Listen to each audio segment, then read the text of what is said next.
Sabe, depois daquele dia maravilhoso, com 10 encontros de arrepiar, cada história, uma história única, este é o sentimento que nós estamos aqui, criando essa conversa e principalmente documentando histórias vividas e histórias incríveis. O meu convidado para esse bate-papo, Júlio Moreira. Júlio, um grande prazer poder te receber aqui. Seja muito bem-vindo. Poxa, Renato, eu que te agradeço, cara. Estou muito feliz de estar aqui, poder participar. E sendo o último, vamos ter que fechar com chave de ouro, né? Chave de ouro com uma história super bacana. Vamos Você sim. já me deu aqui um spoiler positivo para a gente poder falar um pouquinho dessa linda trajetória. Bacana. Júlio, começamos as conversas aqui falando de infância, falando de história, da onde viemos, né? E um pouquinho dessas lembranças, né? Das pessoas queridas, das nossas famílias que tanto nos estimularam. Conta um pouquinho da sua história para nós. Pô, bacana, cara. Bom, eu sou daqui de São Paulo, da São Paulo capital, né? Nasci ali em 1975, já há bastante tempo. Tem uma jornada boa. Morei 8 anos em Pinheiros, no bairro de Pinheiros. Estava até comentando agora com o pessoal o quanto que o bairro cresceu, mudou e se modernizou, né? Aos 8 anos a gente mudou para uma cidadezinha próxima, a gente mudou para Taboão da Serra, que é na região metropolitana. Sim. Né? Era na época uma região em grande desenvolvimento, fazendo parte da periferia. Né? Eu lembro que eu cheguei, minha rua ainda era de terra, né? Tinha ali os campinhos para jogar bola. Sensacional. Tal. Então assim, poxa, um negócio muito bacana. Né? E eu cresci ali, e ali eu fiz praticamente toda a minha vida até chegar ali aos 20 e poucos anos, 26 anos mais ou menos, quando eu me mudei e aí eu fui morar onde eu moro hoje, que é no Butantã. Que bacana.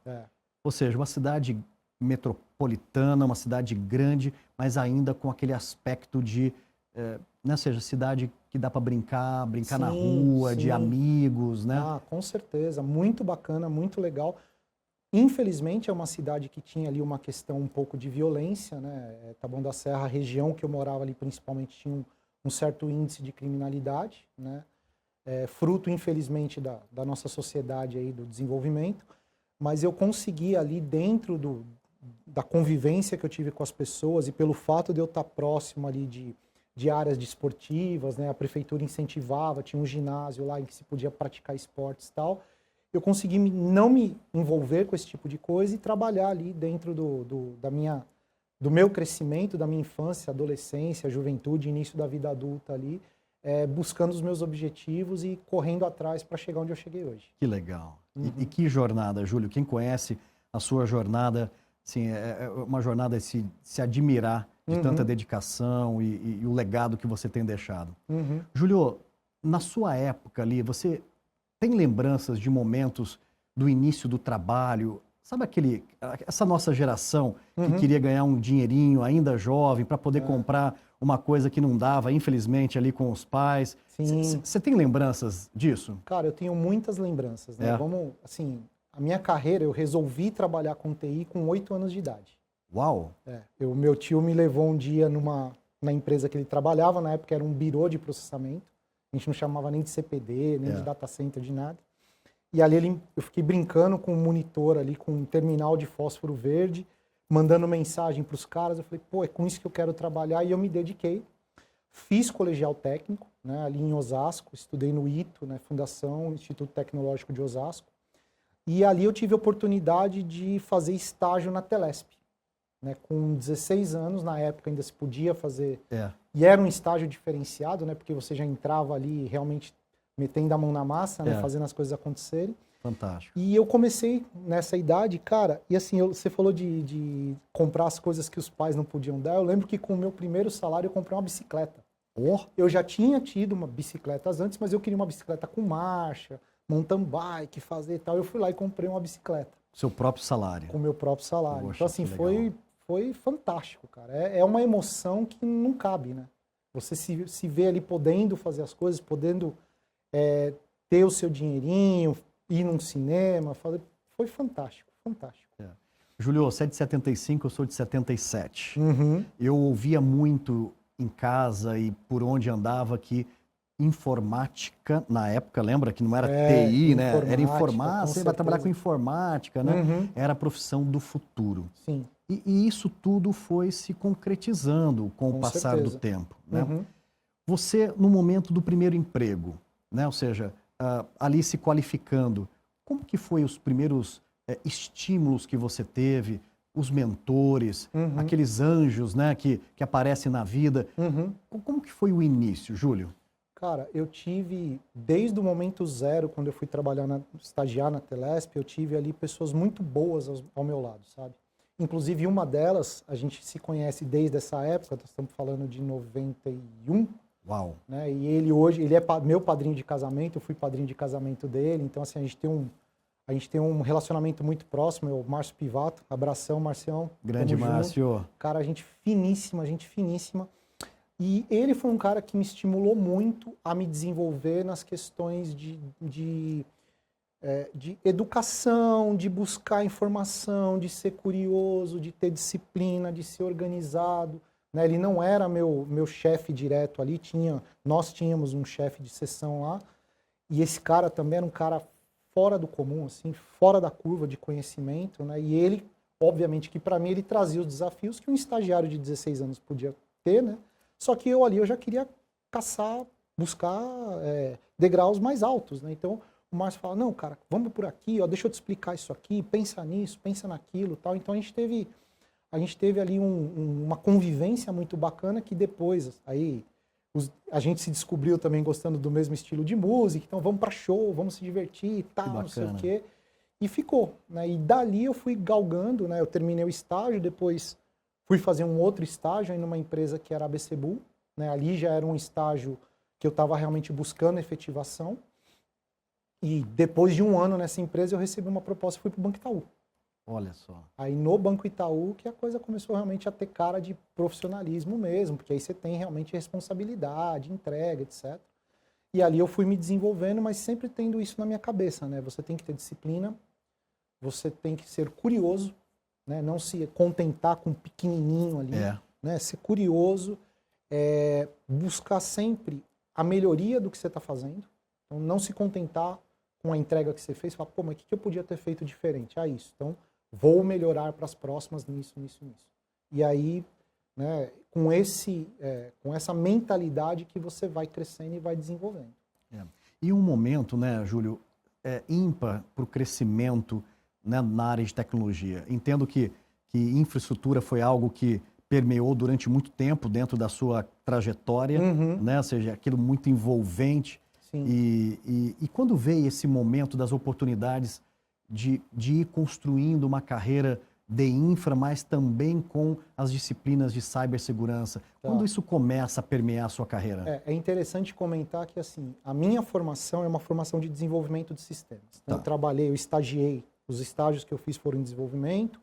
Meu primeiro trabalho no Itaú foi como desenvolvedor. O meu segundo trabalho, que aí já foi na Porto Seguro, eu comecei como desenvolvedor, mas eu migrei dentro da Porto para infraestrutura. E eu fazia uma coisa lá que na época não tinha um nome, mas hoje a gente fala que é arquitetura. Né? Então, assim, eu desenhava as caixinhas com os componentes e conversava com o time de desenvolvimento para dizer como é que isso tinha que se falar dentro da infra que a gente estava propondo. Né? E aí, por eu ter uma característica, né, como desenvolvedor, eu ficava muito bravo quando os usuários me chamavam e falavam, o programa está dando problema, tal, e você vai ver era o usuário que não tinha colocado a informação correta, ou, putz, coloquei uma informação alfanumérica num lugar que tinha que ser numérico, tal. Aí eu tinha a preocupação de ter um ambiente e ter as aplicações protegidas contra erros de usuário, né? Incidentes, né? O cara não sabe o que fazer. E aí, com essa curiosidade, com essa vontade, eu estava num momento da Porto ali de infra, né, cuidando de algumas coisas, e o meu coordenador na época falou, cara, eu vi que você tem essa preocupação, tal, não sei o que, você não quer tentar pegar aqui uma oportunidade que a gente tem na área de segurança? Eu falei, tá, mas que bicho é esse, né? O que é esse tal de segurança? Ele falou, não, aí ele explicou que, na verdade, a empresa na época queria fazer um portal de business to business para corretores. Nós estamos falando isso do início dos anos 2000, tá? Então... Era muito diferente do que a gente tem hoje, né? Era muito artesanal. E ele falou, cara, e a gente precisa de alguém ali que basicamente faça algumas coisas. A primeira é assim, o corretor vai ter que ter um login e uma senha. Então a gente precisa desenhar como é que isso vai funcionar do ponto de vista programático. E a segunda coisa é, o time de infra precisa dizer como é que isso vai ficar dentro da infra. Então você pode ajudar a dizer, olha, vai funcionar desse jeito, tem que fazer desta forma, tal, tal, tal. E aí, cara, eu topei o desafio. Sensacional. Pô, vamos para dentro, vamos para cima, tal. E eu, na época, vinha vendo algumas coisas dos hackers, né, de invadir, de testar, aí eu ficava muito curioso em saber como que isso funciona. Eu falei, deixa eu olhar esse bicho da segurança. E, cara, 24 anos. Tô lá, tô desde 2000 nessa... Eu falo que assim, que eu venci o bug do milênio, né, porque eu tava de plantão no dia 31 de dezembro de 99, né, venci o bug do milênio, aí continuei no caminho, no meio do caminho falaram, vem para cá para a segurança que nós estamos precisando. E foi muito bom para mim, porque quando eu cheguei lá, a área de segurança era uma área muito operacional, muito processual, né, cuidava de coisas muito básicas, né, e quando eu saí em 2010 já como gestor da área, respondendo para o CIO da empresa, com um nível muito maior, a gente já tinha uma estrutura ali mais próxima do que é a segurança hoje, né? E ali eu já tinha até algumas coisas meio visionárias, porque eu já estava conversando com os times de negócio na época, para o cara falar, pô, mas eu preciso botar um produto no ar e esse produto tem risco. O que eu faço? Cara, vamos documentar o risco, você assina, se der algum problema a gente vai conversar. Pô, beleza, então eu já tinha esta percepção de como fazer isso acontecer. E aí eu me achei ali dentro, eu me encontrei na área de segurança.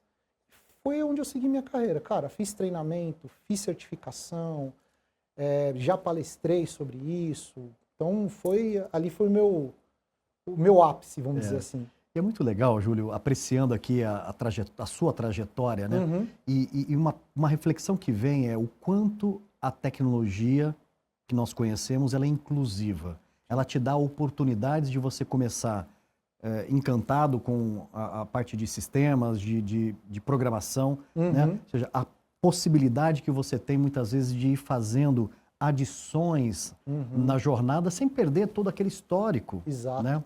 Exato. E a sua jornada tem muito disso, né? Muito bacana. Assim, eu agradeço muito pelo background técnico que eu adquiri no meu início de carreira, algo que hoje eu vejo que as gerações mais novas nem sempre querem seguir, né? Que assim, eu tenho um background técnico, então, por mais que eu esteja desatualizado em termos do que tem de novo, de linguagem de programação, de outras coisas, por outro lado, a base não muda.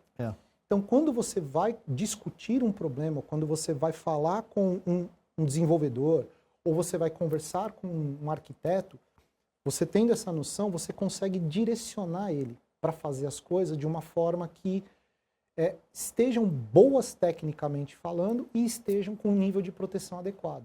Né? Então, assim, eu acho muito importante a gente ter esse background técnico, a gente não perder isso. Né? Nada contra quem nunca teve e acabou chegando em degraus altos dentro de security, muito pelo contrário, tem méritos, né, e a gente tem que reconhecer isso, mas esta base, quando você tem, cara, facilita muito a vida, né?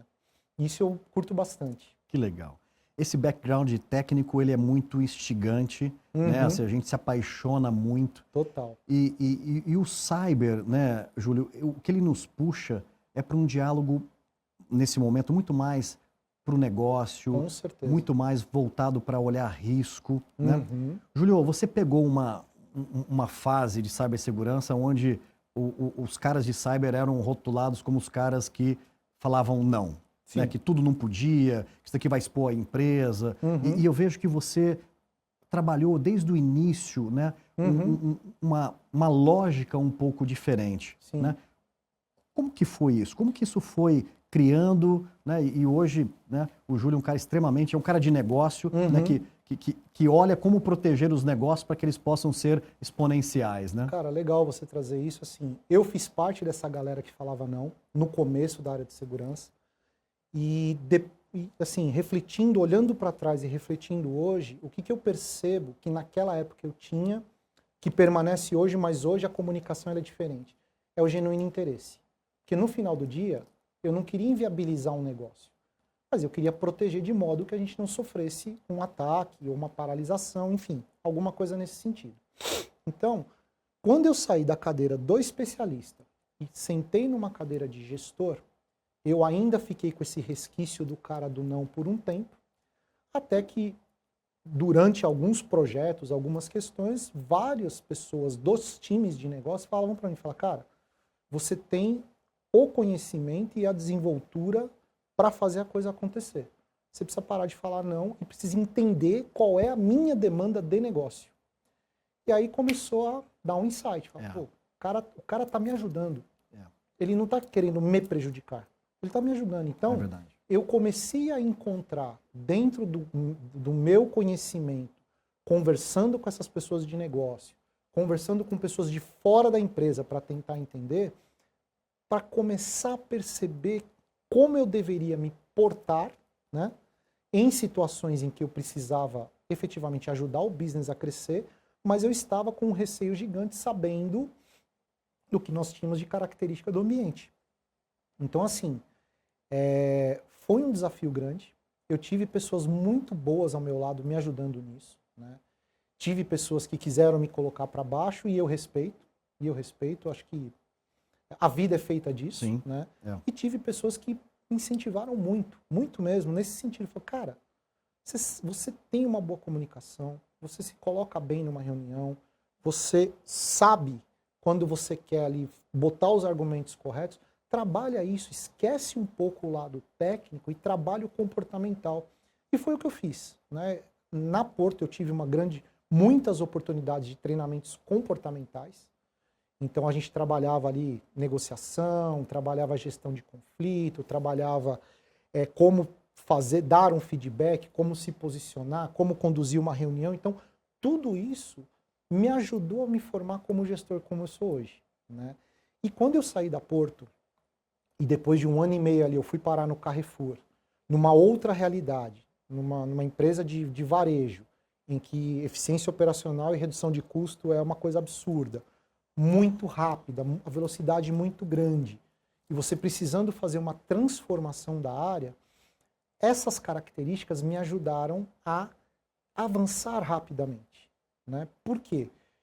Eu tinha ali que tratar muitas coisas de tecnologia, mas eu tinha uma abertura de chegar nas áreas de negócio, ouvi-los e falar, pô, mas como é que eu posso te ajudar? O que eu posso fazer para te ajudar? E o ajudar, muitas vezes, é falar, cara, esse é o risco. Se a gente fizer isso, eu vou deixar o risco para esse tamanho, que é uma coisa que se eu levar para um business, ele vai topar. Só que para isso eu preciso aprovar esse tipo de coisa. Como é que nós vamos fazer? Teve vezes que o cara falou, não tenho dinheiro, não dá, tal. Falei, então vamos subir o assunto para o comitê executivo e deixar todo mundo ciente para saber o que faz. Teve vezes que ele falou, não, pode ir atrás que eu vou arrumar o budget e a gente vai fazer. Então isso me ajudou muito. Sensacional, Júlio. Ou seja, fica claro, né, que uma jornada como a sua, uma jornada longa de mais de 30 anos, ela é feita exatamente dessas grandes etapas, né, de construção, né, e isso ninguém mais nos tira, né, Júlio? Exato. Aprendizado internalizado, você colocou em prática, aquilo é um direito seu. Exatamente. E você leva para a vida, e isso é sensacional. Exatamente. Júlio, uma das grandes funções, né, dos propósitos que hoje nós temos, né, como líderes de pessoas e de uma disciplina tão importante que é cibersegurança, né, a missão de conscientização, sim, ela se torna a cada dia mais importante, requerida e esperada por nós. Queria dividir um pouquinho com você, ou seja, como que você tem encarado isso, como que você tem praticado essa conscientização, seja na base, seja lá no board, seja nos lares, sim, seja com as pessoas que a gente gosta ou com as pessoas que a gente tem a oportunidade de deixar uma mensagem. O quão isso é importante na sua visão? Eu acho que é fundamental, né? Assim, para o bem e para o mal, a internet trouxe todo tipo de informação que o mundo tem para dentro dos nossos lares, né? Então, quando eu era criança, minha mãe falava, vai sair na rua, não conversa com estranho, não faz isso, né? Hoje em dia, você tem que pegar o celular do teu filho, ou o celular que você, enfim, emprestou para ele e ficar gerenciando, porque você não sabe quem está conversando com ele ali. Então, a informação e a possibilidade de coisas ruins acontecerem está dentro de casa. E assim, aí é uma coisa que eu também, com o meu desenvolvimento, eu acabei percebendo. A pessoa só absorve um conhecimento e passa a utilizar esse conhecimento para alguma coisa a partir do momento que ela vê valor nisso. Então Então, assim, não adianta eu querer ensinar as equações de química lindas e maravilhosas para uma pessoa que gosta de artes. Ela pode aprender química pelas questões necessárias da vida, mas ela vai entrar mais no detalhe, vai se aprofundar em questões de artes. Então, como segurança é uma coisa que ela é cross para tudo que nós fazemos na vida, Perfeito. a gente tem que achar a forma de mostrar isso como um valor agregado, como algo que a pessoa dá valor. Então, eu falo, por exemplo, eu tenho 2 filhos, um de 13 anos, outro de 10. Os dois, desde pequeno, eu ensinei. Falei, cara, você vai ter uma coisa aqui chamada senha, ela é pessoal, ela é só sua, né? Enquanto você é pequeno e o papai e a mamãe têm responsabilidade sobre vocês, nós podemos saber a senha de vocês, mas a partir do momento que vocês chegarem numa idade máxima, a senha é sua, não pode divulgar. Por quê? Se você divulgar, pode acontecer isso, aí eles gostam de joguinho, fala, já pensou alguém ir lá pegar o seu personagem lá com um monte de coisa que você conquistou, roubar esse personagem e você não poder mais utilizar? Então, para ele já, não vou perder meu personagem. Então, nesta sequência, ele absorveu aquilo como um valor, né? Então, essa diferença a gente precisa trazer, e no mundo corporativo não é diferente. Eu gosto muito das campanhas que a gente faz do phishing, eu gosto muito dessa coisa dos vídeos de conscientização, etc. Mas, de novo, se o colaborador não vê valor naquilo, vai ser só mais uma atividade que ele vai ter que parar um momento, vai ter que dar next finish, ou, recebi um phishing, puta, vou ter que fazer o treinamento de conscientização. Então, a gente precisa mostrar que isso traz algum valor para ele, né? Então, eu tenho ouvido e tenho visto muitas mudanças que eu acho que a gente precisa começar a incorporar, porque no final do dia, como é que você convence um cara desse? Ele não tem que agregar valor? Um dos maiores valores que o ser humano tem é ser competitivo.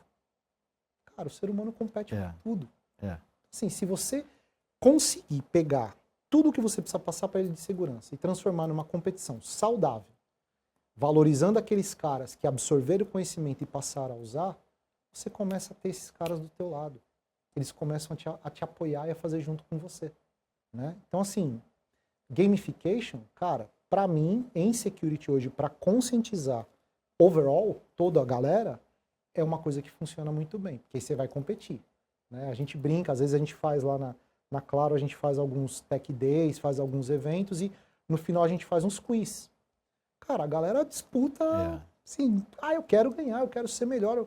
E faz total sentido. Nós somos competidores por natureza, né? Nós fomos o primeiro sementinha que chegou e ganhou. Então, cara, isso é natural nosso. A gente pode fazer isso. Já para o board, você tem que mostrar que você agrega valor. Então, ao invés de você chegar lá com informações técnicas, complexas, sem muito nexo, você tem que olhar o que o board espera. Cara, ele espera o seguinte, aumentar o meu lucro ao máximo e reduzir todas as minhas despesas e todo o meu custo. Ponto. Eu preciso colocar isso dentro, a parte do que eu tenho que levar para eles de risco, dentro desse contexto. E aí vale a pena, né, porque muitas vezes eles não tangibilizam, vale a pena você trabalhar simulações, vale a pena você conseguir fazer um evento aqui, que eu peguei uma determinada aplicação, apertei o botão e consegui um acesso a uma coisa privilegiada. Cara, bota isso num vídeo, num fórum restrito com o board e mostra, gente, olha o que é isso aqui. Agora, a gente está olhando para isso, já parou para pensar quais são os problemas que nós podemos ter? E olha, cara, eu já fiz isso algumas vezes, né, em outras empresas, e o resultado é sempre assim, o que a gente tem que fazer para resolver? E tem que fazer rápido. Então você tem que ter o plano para resolver. Né? E esse foi o trabalho. Então assim, resumo da ópera, conscientização para mim é pilar fundamental, ponto. A forma de fazer em que o cara veja valor na informação, naquele conhecimento, é que faz toda a diferença. É verdade. Bela reflexão, muito claro essa mensagem. Júlio, um outro ponto importante que a gente tem vivido, não só em cyber, mas em tecnologia e outras áreas, é uma escassez de mão de obra qualificada. Né? Então, essa mensagem que você deixa dizendo, olha, estudar, se qualificar, fundamentar muito bem né, esses conhecimentos para que ele possa te ajudar lá em cima. E um dos objetivos nossos desse programa é desmistificar a carreira em cyber. Né? Olhando daqui para frente, para essas novas gerações que estão chegando, né, que a gente sabe das suas competências, né, nativos digitais, poxa, que encara de uma forma diferente. Onde estão as oportunidades de construção de uma carreira daqui para frente em cibersegurança, Júlio?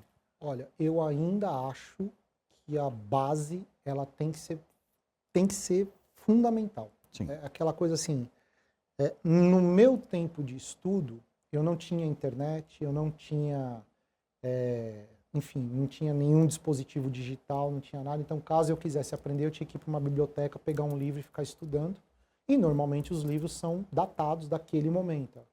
A informação evolui, você não tem contato, não consegue. Hoje, você está a um clique de uma biblioteca gigantesca de informação para tudo. No meu modo de entender, as gerações que estão chegando, elas precisam usar isso como um trampolim para se alavancar dentro da carreira. Por quê? Eu já presenciei situações em que você comentava com a pessoa, por exemplo, os 7 níveis da camada OSI e do TCP/IP que utilizam para fazer comunicação, e a pessoa não sabia. Se você não sabe, como é que você vai conseguir trabalhar na área de cyber para analisar um malware que está infectando a sua rede? Né? Como é que você vai criar uma camada de proteção se você não sabe, por exemplo, como que se um roteador se comporta? De onde que vem o tráfego, para onde que vai? Então, a base, ela é fundamental. Dentro de segurança, você tem um leque de oportunidades. Você pode ser um cara que vai usar a PPSec, desenvolvimento seguro. Desenvolvimento seguro, ponto 1, você tem que saber programar. Para saber programar, tem que conhecer uma linguagem de programação e fundamentos de lógica, algoritmos, esse tipo de coisa. Dependendo de nível de programação, você tem que conhecer como que o hardware funciona. Então, uma coisa acaba puxando a outra. Ah, não quero desenvolvimento, quero trabalhar lá com gestão de risco e conformidade. Beleza.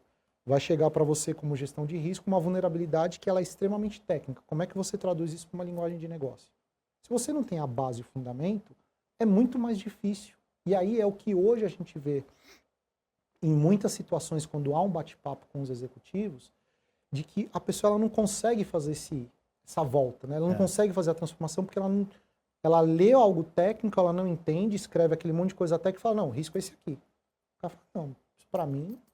Né? Então, acho que ter a base, abrir e expandir os horizontes. Né? Eu falo que eu sou um eterno aprendiz, todo dia eu estou aprendendo uma coisa nova.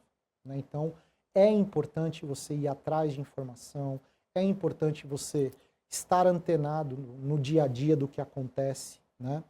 É fundamental você saber escrever corretamente, ler muito, não livros técnicos, ler livros, romances, histórias, biografias, esse tipo de coisa. Por quê? Ali você consegue pegar a forma que se constrói uma história. E quando você consegue construir uma narrativa, você consegue chegar para qualquer pessoa, do mais leigo ao mais alto escalão ali técnico ou executivo, e contar essa história para ele. E ele vai te entender. Então, esse para mim é o caminho. É não se afastar do básico, fazer o básico ali, conhecer bem, né? Se especializar em uma das áreas de segurança. Então, você tem a área de gestão de identidades, você tem a área de gestão de risco, você tem a área de desenvolvimento seguro, você tem arquitetura, você tem continuidade de negócios, tem um leque gigante de coisas.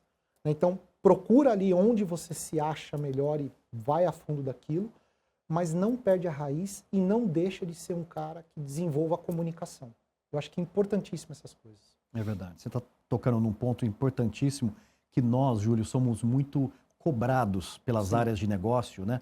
Poxa, vocês de tecnologia, de sabe, vocês são crânios, poxa, que bacana. Poxa, mas vocês têm tanta dificuldade de traduzir para nós, né? Coisas que são elementares ali, né? Então, acho que você está tocando num ponto crucial, muito importante. Júlio, falando um pouquinho aqui de, além de trabalho, além daquilo que nos traz muito prazer, o que o Júlio gosta, além, né, ou seja, do trabalho? Falando de hobby, falando um pouco de final de semana, você já deu um spoiler aqui de que som é uma coisa importante, você tem um estilo aí, o que você curte fazer nas horas vagas? Bom, eu tenho, como eu comentei, eu tenho 2 filhos, já sou casado há 20 anos, estou há quase 30 com a minha esposa, então eu gosto muito da minha família, de estar com a minha família. Isso para mim é importante, é prioridade zero. Tá. Né? Mas para esvaziar a mente, estar numa tranquilidade, eu pratico karatê. Tá. Né? Eu comecei a praticar karatê na minha infância lá no Tabuão, e graças a Deus foi o que me ajudou a não entrar para o mundo ali de coisas ruins, enfim, drogas, esse tipo de coisa. Né? Então eu treino já há uns bons anos aí, né? Gosto muito de música, né? Eu falo que eu sou bastante eclético nos estilos musicais, mas eu sou calcado ali no heavy metal e no rock and roll. Show. Né? Adoro.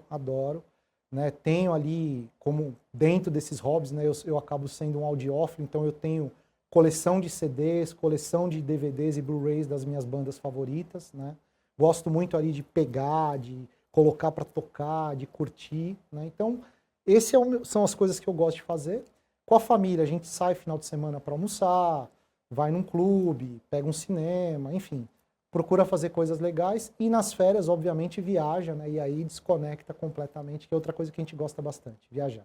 Sensacional. Júlio Moreira deixando aqui mais do que uma contribuição, deixando uma generosa contribuição com a sua história, né? Grandes insights, uma carreira bonita, linda, na verdade, né? E uma carreira que tem muito ainda para se desenvolver. Estamos jovens, né, Júlio? É isso que eu estou querendo dizer. Estamos jovens, com certeza, né? Com certeza. Ainda. Parabéns pela sua jornada. Muito obrigado. Obrigado por nos ajudar a inspirar, né, essas novas gerações com um grande bate-papo, Júlio. Eu que agradeço. Fico muito feliz aí. Vamos para cima. Parabéns. Valeu. Obrigado.